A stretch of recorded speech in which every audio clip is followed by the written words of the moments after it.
आज हम चर्चा करने वाले हैं मृत्यु की पहचान क्या है। मृत्यु की पहचान क्या है? तो भागवत में कहा गया है, मृत्यु की पहचान बताई गई है, जब अरुंधति तारा न दिखाई दे तो सोच लेना चाहिए कि 1 साल में मृत्यु हो जाएगी। स्वप्न में जब कुम्हार का गधे की सवारी करने का दृश्य दिखाई पड़े तो समझना चाहिए कि 6 महीने में मृत्यु हो जाएगी। और अपने शरीर को स्वप्न में कीचड़ में धंसता हुआ देखो तो समझो कि 9 महीने में मृत्यु हो जाएगी।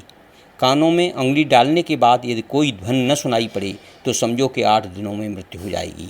यदि मृत्यु का समय मालूम हो जाए तो मृत्यु को टालने का प्रयास न करके संवारने का प्रयास करना चाहिए। मृत्यु काल में भगवान का नाम लेना अति उत्तम है। भगवान मुरारी के चरणों कमलों का तन मन से चिंतन करना चाहिए।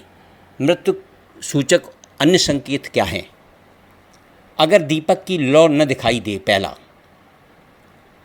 दूसरा, दूसरे की आंखों में अपनी परछाई न दिखाई दे। तीसरा, पूर्ण चंद्रमंडल न दिखाई दे। चौथा, अगर ध्रुव तारा न दिखाई दे तो मृत्यु का सूचक का संकेत है। पाँचवां, स्वभाव में भारी उलटफेर हो जाए। छठवां, शरीर की कांति फीकी पड़ जाए। सातवां, दांत और नेत्रों का रंग बिगड़ जाए।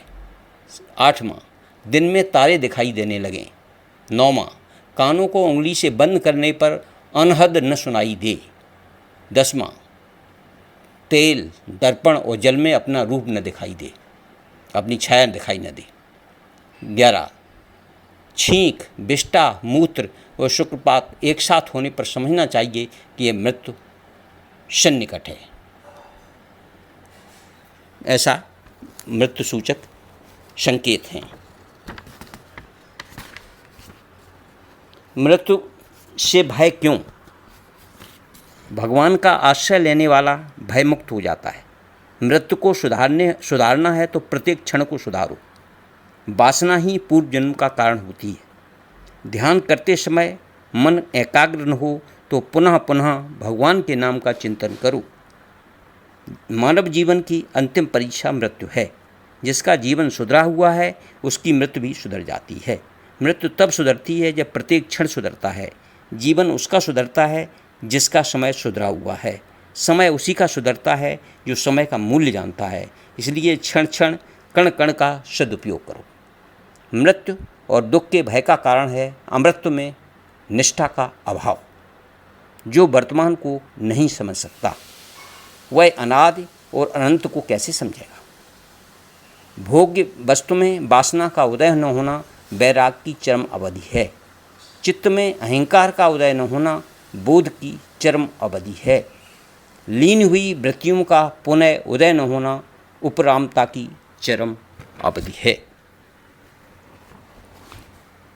इसके बाद जो है मौत के बाद का जीवन में क्या है वो बताऊं कि मनुष्य के मृत्यु के पश्चात उसके विभिन्न अंग कितनी देर तक जिंदा रह सकते हैं। आइए इस बात को हम अपने मन में अंकित कर लें। आँख जो है केवल 31 मिनट तक जिंदा रह सकती है। दिल केवल 10 मिनट। कान केवल 1 घंटा। दिमाग जो है केवल 10 मिनट। टांगें केवल 4 घंटा। बाहें केवल 4 घंटा। त्वचा केवल 5 दिन और हड्डियां केवल 30 दिन और 35 दिनों के पश्चात प्रत्येक अंग समाप्त हो जाता है। तो ये मौत के बाद का जीवन के जो विभिन्न अंग हैं वो किस प्रकार से निष्क्रिय होते हैं वो बताया। कहा जाता है कि मौत को टाला तो नहीं जा सकता मगर सुधारा तो जा ही सकता है। ये आपको मौत के बारे में, इसकी पहचान क्या है, इसके क्या संकेत हैं, ये पहले से ही पता लगाया जा सकता है। ये ज्योतिषीय दृष्टि से इसका चर्चा की गई, इस पर ज्योतिषीय दृष्टि से। धन्यवाद।